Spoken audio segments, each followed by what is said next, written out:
Just off the coast of the mysterious Caribbean island of Haiti, the sea hunters dive to explore a conch shell-covered reef that could contain the last remains of another fascinating shipwreck.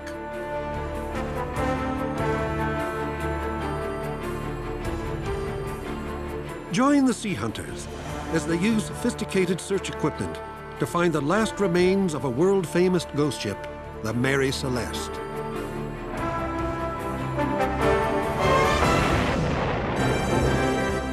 With over 100 million books in print, Clive Cussler is the Grand Master of shipwreck tales and adventure. Director of the Vancouver Maritime Museum, James Delgado is one of the world's foremost marine archaeologists. With over 20 years diving experience, Mike Fletcher is an internationally renowned dive master. Leading the Econova dive team, John Davis has coordinated shipwreck searches around the globe. Together, they explore the planet's last frontier in search of true adventures with famous shipwrecks. They are the Sea Hunters. No story of the sea has fired the imagination like that of the brigantine Mary Celeste. She was found over a century ago under sail with not a soul on board. Captain Benjamin Briggs, his wife and daughter, and 6 crew members were all gone, vanished into the most mysterious of maritime tales. Many of us know the story of this ghost ship, but what happened to Mary Celeste after this unsolved and baffling enigma? Did she ever sail again? Did her cursed bad luck continue?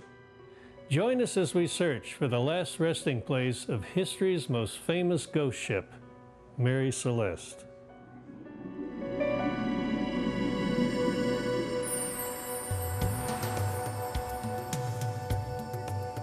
The hunt for the Mary Celeste begins in the United States in Highland Beach, Florida, where sea hunters John Davis and Mike Fletcher board the Ella Warley III, owned by businessman Alan Gardner.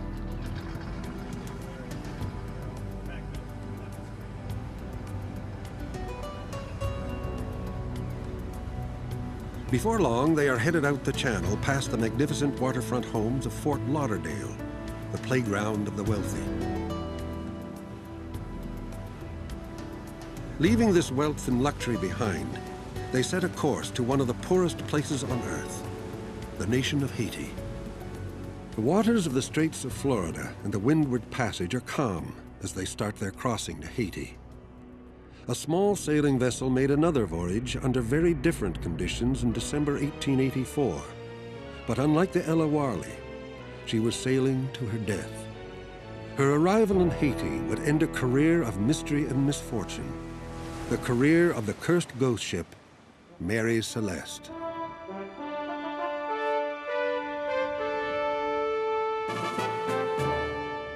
This tale of ill omen and tragedy began with hope and celebration on Spencer's Island, Nova Scotia, on Canada's Atlantic coast.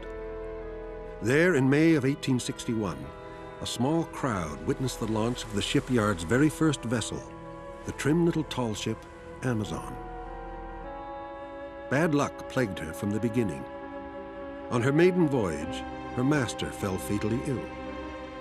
Her next captain ran the brig into a fishing weir off the coast of Maine and had to lay her up for repairs. Back at sea, she collided with another vessel in the English Channel and sent it to the bottom. She toiled in obscurity for the next 5 years, sailing between the British Isles, the West Indies, and the Mediterranean. Then in 1867, a grounding on Cape Breton Island, Nova Scotia, left her severely damaged. She was salvaged and eventually put on the auction block and sold as a wreck. She passed from owner to owner. Then in 1872, she underwent a complete refit. A second deck was added and her tonnage increased by almost 84 tons. To all intents and purposes, she was a brand new vessel. Now flying the Stars and Stripes and christened with a new name, Mary Celeste was about to sail into nautical history, about to become infamous for her mysterious fate. Sapphire waters and golden sunshine greet the team as they approach Haiti, escorted by a brace of friendly dolphins. Bathed in the lazy light of late afternoon, the hills surrounding Cape Haitian seem warm and welcoming. A welcome echoed by local fishermen.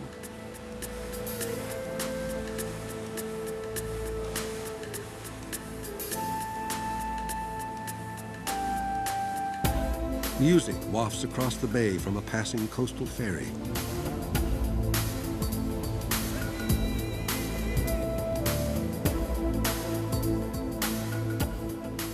Just off the coast, Alan gives the signal to drop anchor. Okay.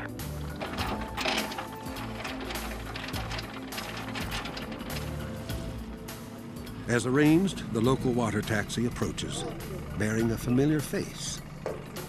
Sea hunter Clive Custler has been preparing the way with the Haitian authorities.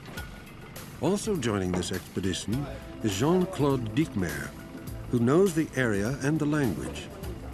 The expedition team is now complete.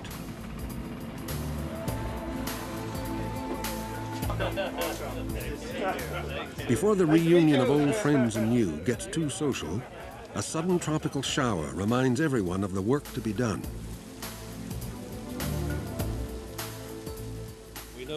The team plots their course for the 200-mile or 321-kilometer cruise to the reef of Rochela, where the Mary Celeste is reported to have gone down. We'll put divers in and around the rocks, and then while they're in, we'll run the boat around the circumference using the magnetometer and see what we can pick up. There's not going to be any big pieces left. Huh? I wouldn't think, but you never know. There might be a large piece of the keel, coral encrusted, something like that. And it's always a case you never know till you get there, what you'll find. Because the wreck may not be intact, they know that the deployment of magnetometer and side-scan sonar will be crucial to locating her remains. But it's a historic wreck, very historic. I mean, this is the legendary ghost ship of all time. The one they found floating off the Azores in 1872, and no one on board. The captain, his wife, little daughter, the crew, all gone. The boat gone. No trace of them whatsoever. She was called a cursed ship then. She had several bad accidents before she was almost completely rebuilt, and her name changed to the Mary Celeste. Everything that's ever gone near it has seen only trouble and woe, and that's why we brought you. That's right. Okay, so all the trouble and woe is going to fall on my shoulders. I see. This is a great story of a cursed ghost ship, and I'm looking forward to writing another chapter in the story. So fitting it would end its days in the land of voodoo. There you go. Each man wonders if the curse of the Mary Celeste has already reached from beyond the grave. Clive inspects propeller damage incurred at the very start of Ella Worley's journey.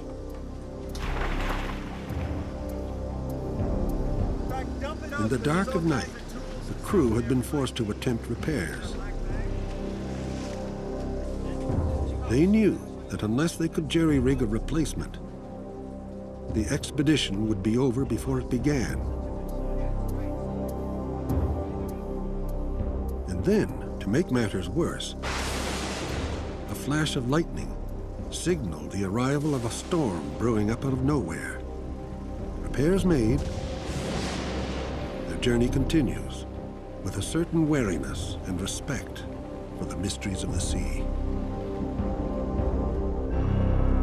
The first voyage of the newly refitted Mary Celeste began on November 7th, 1872. Her new master was Captain Benjamin Briggs, a 38-year-old salt from a Massachusetts family of mariners.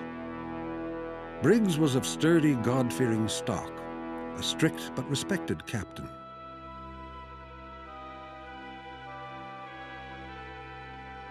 His wife, Sarah, and their youngest, 2-year-old Sophia, were to accompany him on the voyage. Mrs. Briggs outfitted the tiny captain's cabin with the necessities, her sewing machine, and a small melodeon for sing-alongs. The 7-man crew was a mix of American and German sailors, all well experienced and professional. Mary Celeste was hauling 1,700 barrels of raw alcohol to Genoa, Italy. Like all good captains, Benjamin Briggs kept a log. The entries were concise, but unrevealing. For something happened after the morning of November 25th, when the last reported entry was logged. 9 days later, the vessel would be found drifting 378 miles or 608 kilometers east of Santa Maria Island, with not a soul on board. To while away some of the 12-hour journey, Mike and Alan try their hand at repairing the old prop.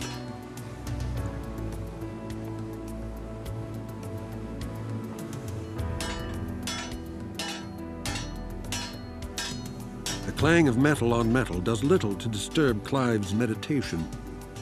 He studies the charts in hopes of divining somehow the exact location of the Mary Celeste wreck. The old shipping and insurance records differ slightly in their location of the grounding upon the reef of Rochela.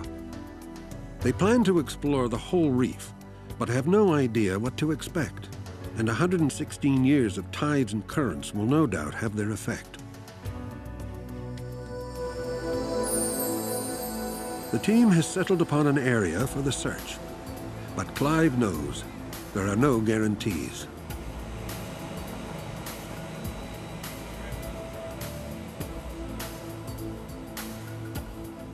According to the instruments, the target is in sight, or at least it should be. But with all hands at the lookout, there is no sign of a reef awash in the calm sea.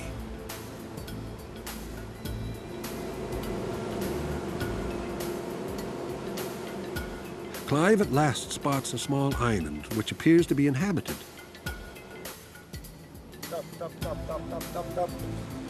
Jean-Claude hails some passing fishermen.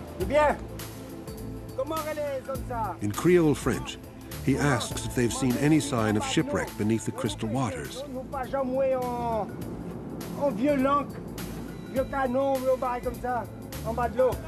The fishermen report there is a man on the island who knows of an anchor that may be related to the lost wreck.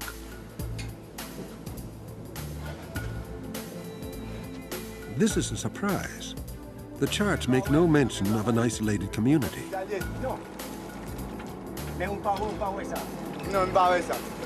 But you want to go on an island to... Yeah. Ouais. On va pas prendre un petit bateau, ça, on va aller dans l'île, là. On va pas le vivre. Ouais,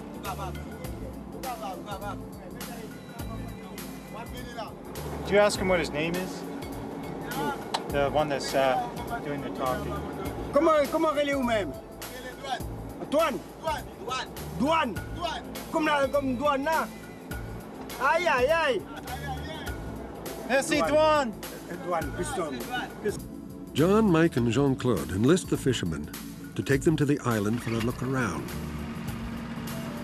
As they leave Clive on the Ella Worley III, they remember the tale of the sailors who ventured out in their dory to investigate the Mary Celeste.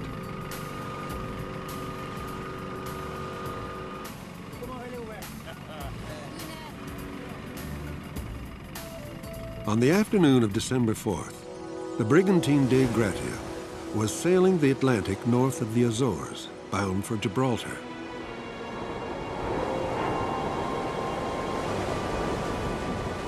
The vessel had come through days of bad weather, and the seas were still heavy. The helmsman, or the captain, David Morehouse, spotted a sail off the port bow. The distant vessel was sailing in a westward direction with a noticeable yaw, and her sails in disarray. Most of her sheets were furled, but some of her foresails were set, and others had blown loose. Even with no distress signal evident, Morehouse knew she was in trouble. He ordered the Dei Gratia closer.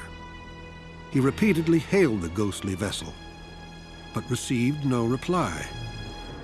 Finally, he ordered a boat lowered, and the first mate, Oliver DeVoe, and 2 crewmen pulled through the swells to the other vessel. Once aboard, DeVoe surveyed the eerie deck. Other than the wind in the rigging and the creak of timbers, the ship was utterly silent. Mary Celeste was deserted with every indication that the crew had left in a hurry The ship's boat, sextant, and navigational tables were gone, but the crew's heavy weather gear and their pipes were still neatly stowed below. The dishes were washed, and the bunks were made, except for the captain's. 2 hatch covers were lying on the deck, and the captain's skylight was open. In the hold, the majority of barrels was accounted for and in good condition. Nowhere was there evidence of violence. Briggs was known as an experienced mariner. What could have inspired him to abandon a perfectly sound vessel, hazarding the lives of his wife, child, and crew to a small boat in heavy seas? For almost 130 years, the question has become one of the great mysteries of the sea. What became of the crew of the Mary Celeste? The fishermen are talkative. They seem pleased to have guests to bring home. As the team approach the island, they are amazed at the sight which greets them. This community of 120 men, women, and children all live on an island built completely of conch shells. They literally live on their harvest.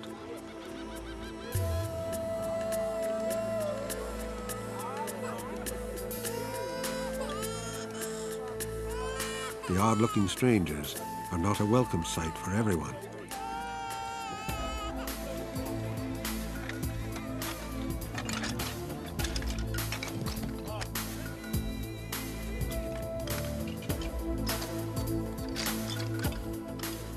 By North American standards, the poverty of the village is unbelievable.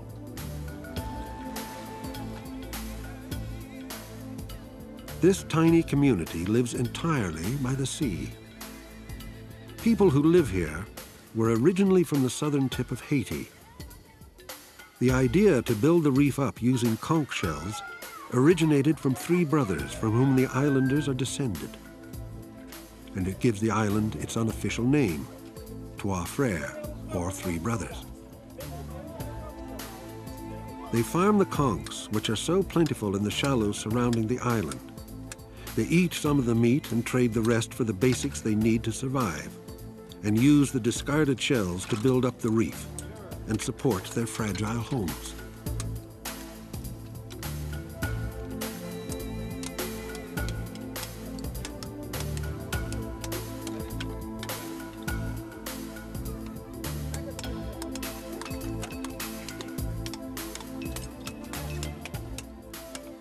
They handle their tools with confidence, born from practice. People who live here seem to find the economic and social aspects of the conch island preferable to living on mainland Haiti.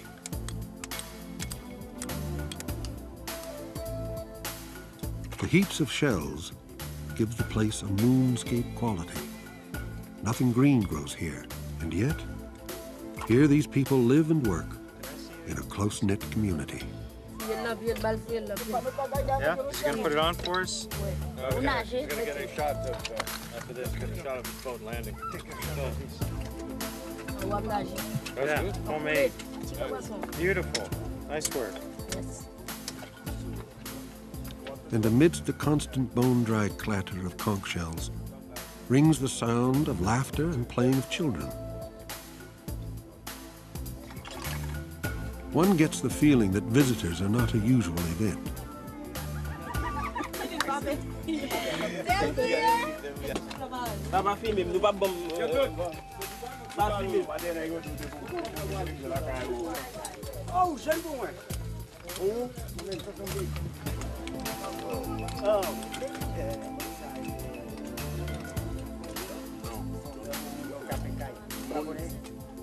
The leader of the village answers Jean-Claude's questions about the Mary Celeste.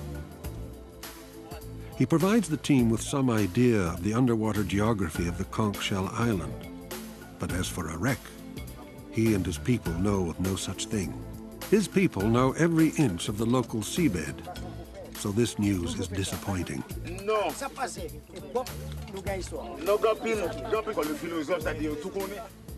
He does mention an old anchor which lies in the shallows, but he doesn't know where it came from. This would be an obvious place to start.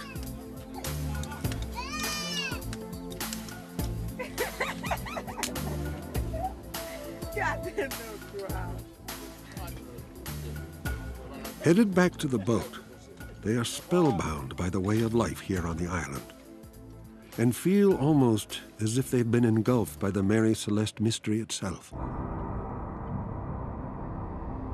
One can only wonder what was going through the mind of Oliver Deveau as he and his men rowed back to the Dei Gratia. Considering Mary Celeste's state, it was decided to sail Mary Celeste to Gibraltar. Morehouse was reluctant to split up his crew, but the thought of leaving Mary Celeste to her doom and the surety of a handsome salvage award may well have changed his mind. Deveau and 2 men returned to the derelict and started putting her to rights. When Morehouse reached Gibraltar with Mary Celeste, he filed a claim for salvage, and hearings were scheduled by the court. The extraordinary circumstances surrounding the case aroused suspicions with the Queen's prosecutor. He was convinced foul play was at the root of the disappearance. Initially, he doggedly pursued the theory that the crew had gotten at the alcohol and in a fit of drunkenness murdered the captain and his family. Others insinuated that the Mary Celeste's captain and Morehouse had conspired to stage the abandonment and share in the salvage proceeds, or that some of Mary Celeste's own crew had mutinied and slaughtered the others on board.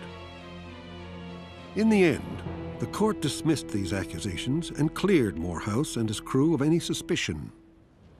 Nevertheless, Morehouse was only awarded £1,700 for salvage fees, less than half of the usual amount granted in such circumstances.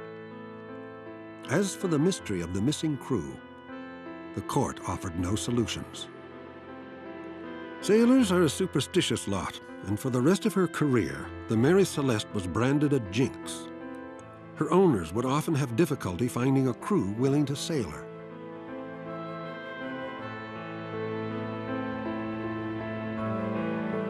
Over the next 12 years, the vessel changed hands and home ports time and again. During much of this period, she sat tied up, rotting and unwanted. In the end, she was little more than a floating wreck and met her demise in a most ignoble way. An American consortium purchased her at a rock-bottom price, and at the end of 1884, prepared her to sail from Boston to Port-au-Prince, Haiti. It would be the last voyage she would ever make. Go for it, jump boy. The team continues to search. There is a concern that the wreck, if there is even one here, might be buried under millions of conch shells.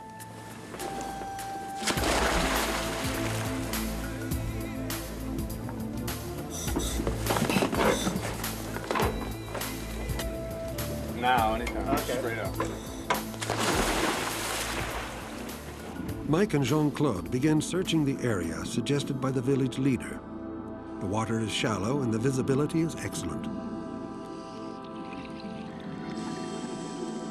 Soon, they spot a familiar shape jutting up from the bottom.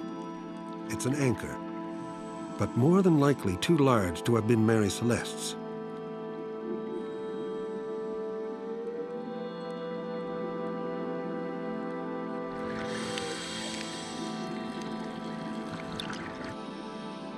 Mike discovers a cable leading from the anchor. This definitely disqualifies it as a relic of the mystery brig. The cable is far too new. The anchor is obviously from a more modern ship. Was the anchor dropped by a passing vessel? Or is it part of a wreck? If so, where is the rest of it? The discovery of the anchor reaffirms the team's belief that they will not find the Mary Celeste intact.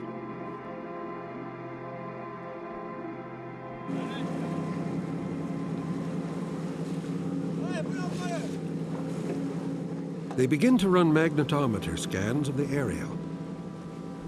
The magnetometer will pick up readings of anything magnetic along the seabed.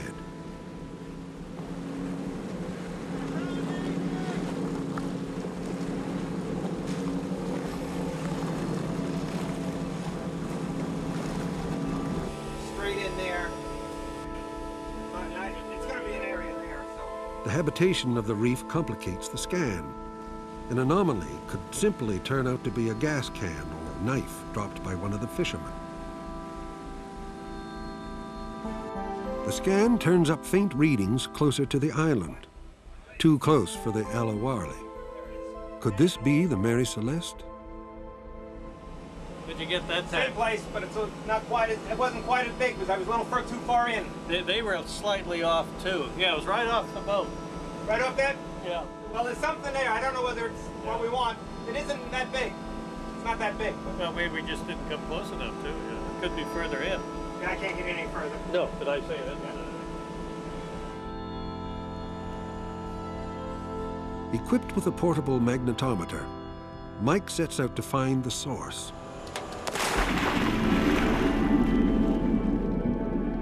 Any remnants of Mary Celeste may well be covered in decades' worth of coral growth.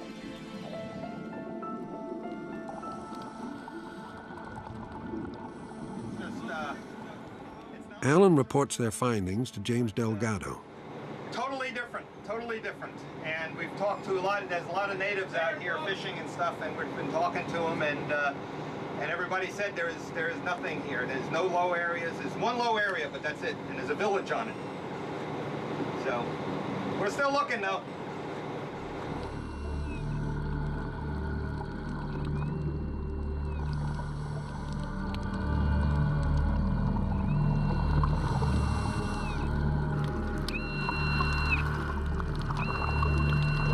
Mike patiently scans the bottom, his progress watched by puzzled fishermen.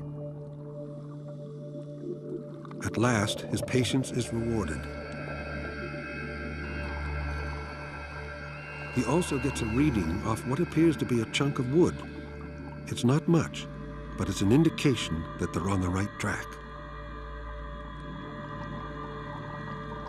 Could it be true that beneath this layer of coral and conch shells lies not only the remains of the Mary Celeste, but evidence of the criminal conspiracy that killed her? With a spike in it. Yeah. Yep. Okay. Looking better. That's the only reason why it's There's the preserved. wreck. That's the wreck. Yeah. That's good. Yeah, spike. Brass spike. Wunderbar. That's it. Looking better. That's it. That's the wreck. Big sheets of copper. You got more copper sheeting? Oh yeah, big pieces. Really? That's probably what was good. What? Great. Ballast stone? You gotta bring a couple back. Oh, you Yeah. found a wreck. Gosh, gosh, gosh. That is wonderful. Isn't that Oh, good? there we go. Yeah. It's definitely in there. Something. I don't know. And it's covering a big area. It's not a 45-gallon drum. Between us and that boat, you'll Yep, see that that's high it. spot, Yep. and it's just forward of that, closer to us.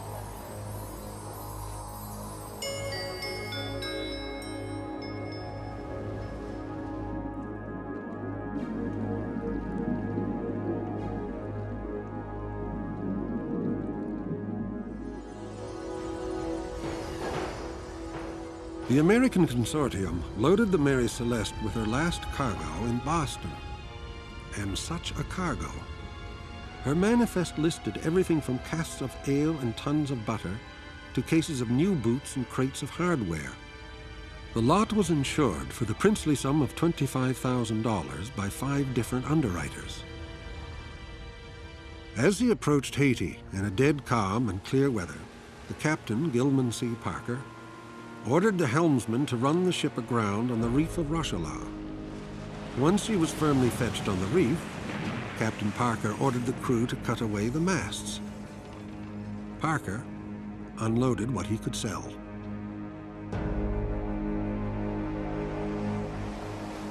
It was insurance fraud, pure and simple.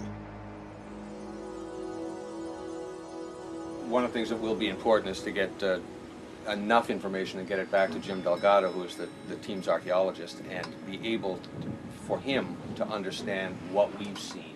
So in a perfect situation, we can end up with 4 points that would describe the area of the wreck. We can measure that off roughly. And maybe even find where the actual anchor is, and hopefully that'll give us our bow.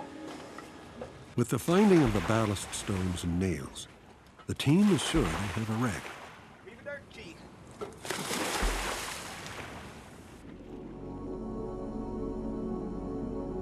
The team carefully measures off a search grid and then begin the painstaking task of looking for remnants. This shipwreck is in pieces. She must be found, one spike, one board, one copper plate at a time.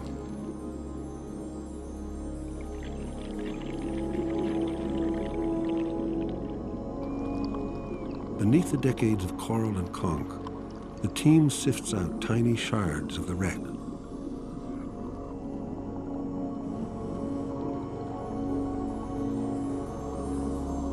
Some of the bigger pieces, such as this, are blackened and burned. Could it be evidence of Parker's treachery? As they work the grid, the team begin to recognize a pattern in the coral. This looks like an anchor. The relics are so widely strewn that each spike, each smooth ballast stone recovered, is cause for celebration.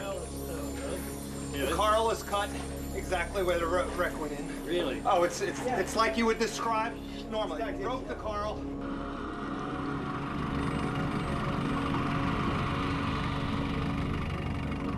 The pattern in the coral, as with the rest of their evidence, must be pieced and puzzled together.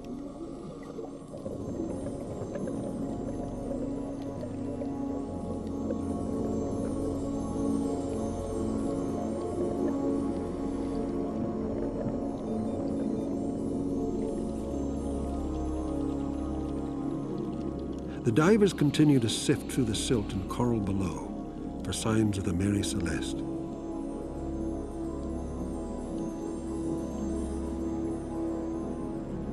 Hers has always been a story of tantalizing fragments, daring the listener to fit them together. The team has recovered numerous bits and pieces, but can they be proven to belong to the ghost ship Mary Celeste? Alone with their thoughts underwater, the team members find themselves pondering the Mary Celeste mystery. What did happen that day in 1872? Why did Captain Briggs and his family abandon the seaworthy Mary Celeste? Numerous writers over the years have offered theories, including Arthur Conan Doyle, whose sensational tale did much to make her famous.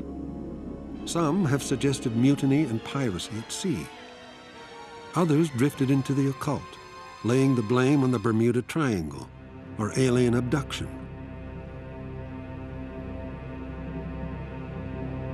The truth is probably more logical. Many historians feel that the cargo of alcohol offers the key.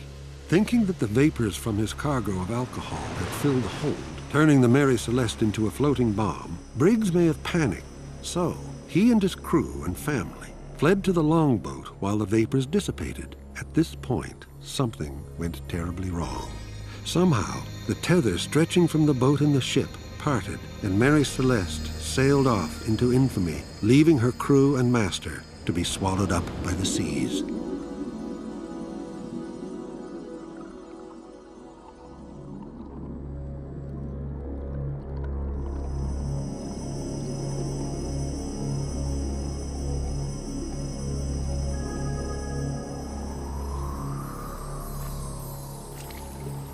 Got some really prime pieces of wood. You nail it, see? Yep. Copper sheeting nail. Yep.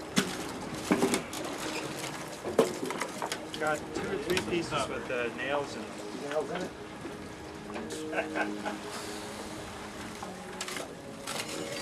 Pieces of wood that... Jean-Claude! Just like Santa.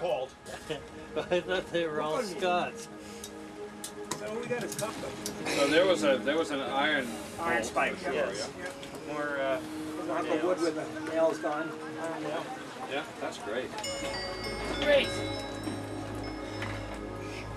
This is great stuff. They know in their hearts that this could very well be the legendary ghost ship. But Now, they must prove it.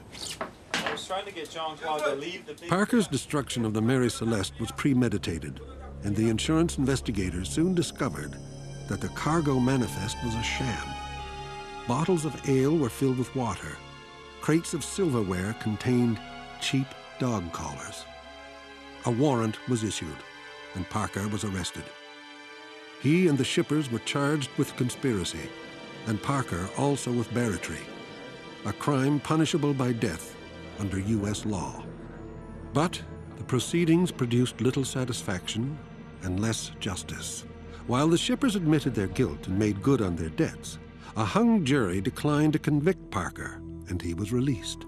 Within 3 months, he was dead. 3 months later, his first mate died as well. All the conspiring firms went bankrupt. It was as if the curse of Mary Celeste endured, even as her timbers were rotting off the coast of Haiti, a land where voodoo was practiced.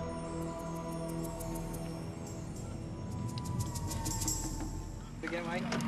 You got the center point, which is where we excavated the copper sheeting and the spikes, and then you have the 4 points of the compass at 14 meters out from the center line. And the natural harbor that the Haitians are using basically lines right up to the center of the site where we find scattered bits of iron and copper and wood. And Alan, you got the exact position?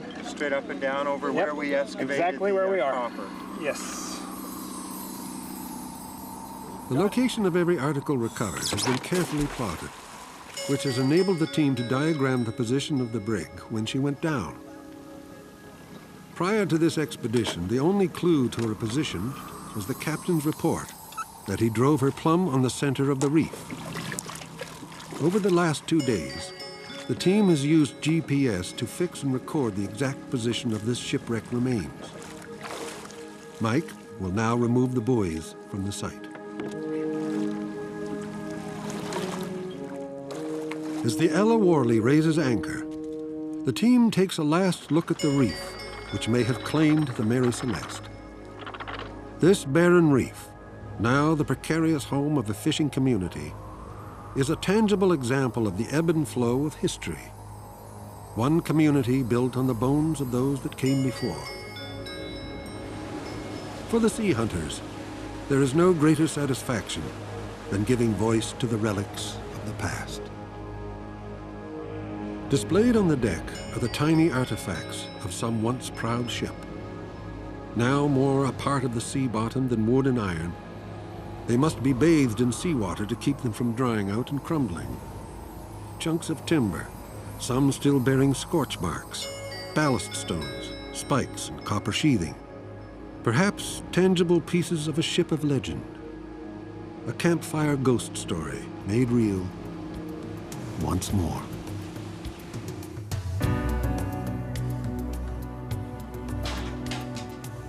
Back in Highland Beach, Mike and John say their farewells to Jean-Claude and Alan. A wreck has been found, but the search is not over. Now begins the hunt for proof, for the certainty that the wreck is indeed the legendary Mary Celeste. This leg of the search will take them back to the homeland of the vessel, to Nova Scotia, Canada, to Halifax.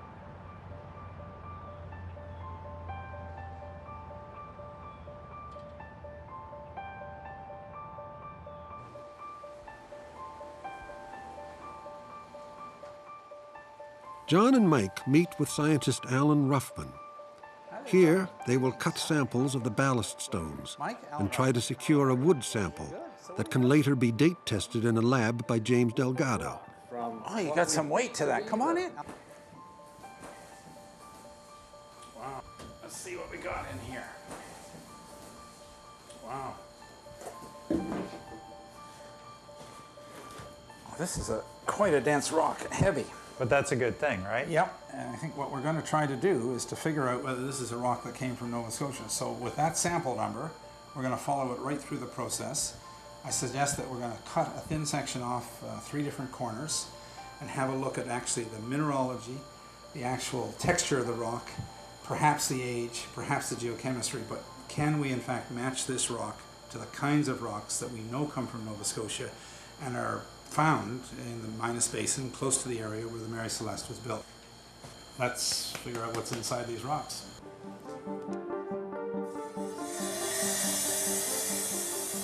The process is much akin to an autopsy. John and Mike wait anxiously while their hard-won prizes go under the blade.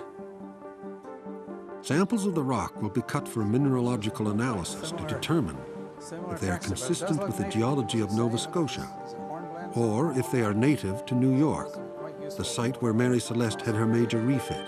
Looks quite a bit different though when you take the rock as opposed to Polished by the grinding wheel, the heart of the stone proves to have the look of beach stones that litter the coast of New York, from an area known to provide ballast rock to the shipyards where Mary Celeste's refit took place. If their origins can be proven, this data, combined with the historical information provided by insurance records and other documents, will go a long way to proving that the famous mystery ghost ship Mary Celeste has been found. Number 10. The chunks of wood will provide another challenge. Most of the near petrified shards are too small or too badly decomposed for accurate date testing. Wow. But most are large enough to tell the species of the tree the wood was cut from. A very fast-growing tree. There's only, what, 1, 2, 3, 4, 5, 6, 7 rings there. Yeah. The whole cut right the way through won't give us enough rings, but this looks to me like a different kind of wood. Oh, that's delightful. That's why we did 12 samples. Each of the pieces is carefully catalogued and preserved for later handling. Shopping bag anywhere?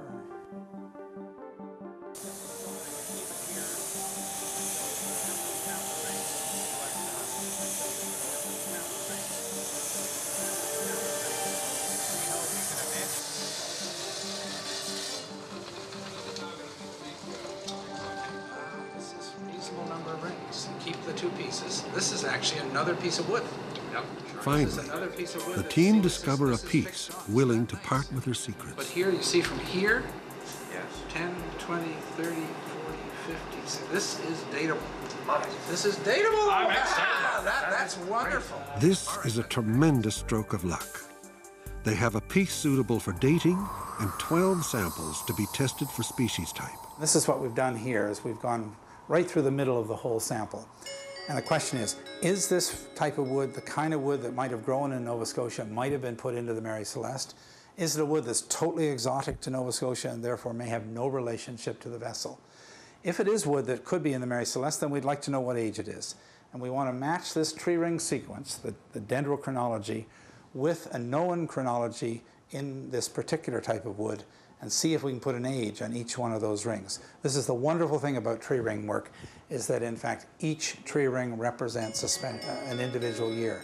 So if you're able to date it, you'll actually know which age each of those tree rings are. And of course for this study, we want to know that the wood is older than the building date of the Mary Celeste, so that this is wood that could have been in the vessel, as opposed to being much younger and therefore perhaps from another vessel unrelated. So this is where we're headed.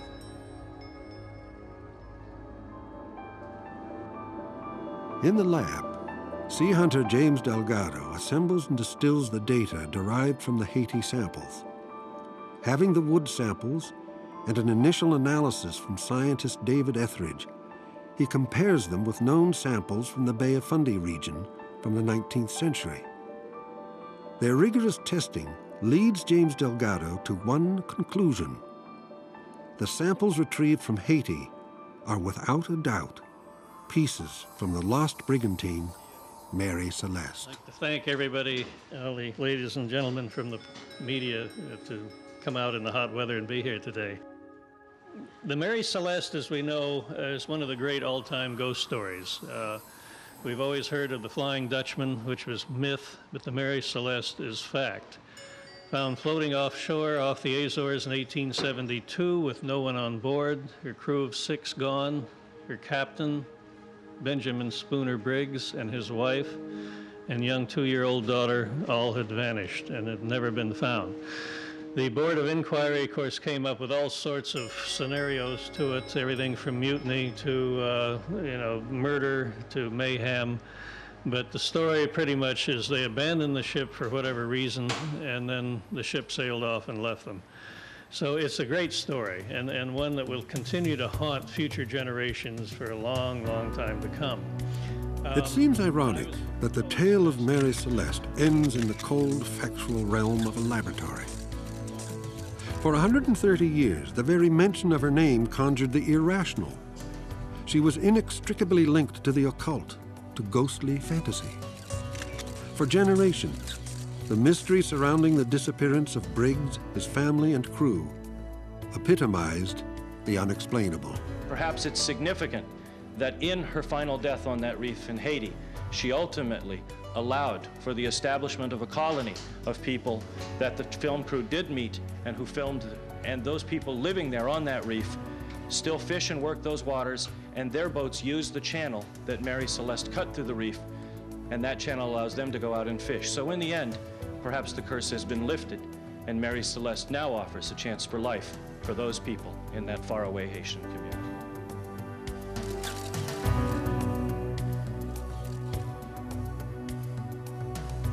Problem with looking for a shipwreck is they're never where they're supposed to be.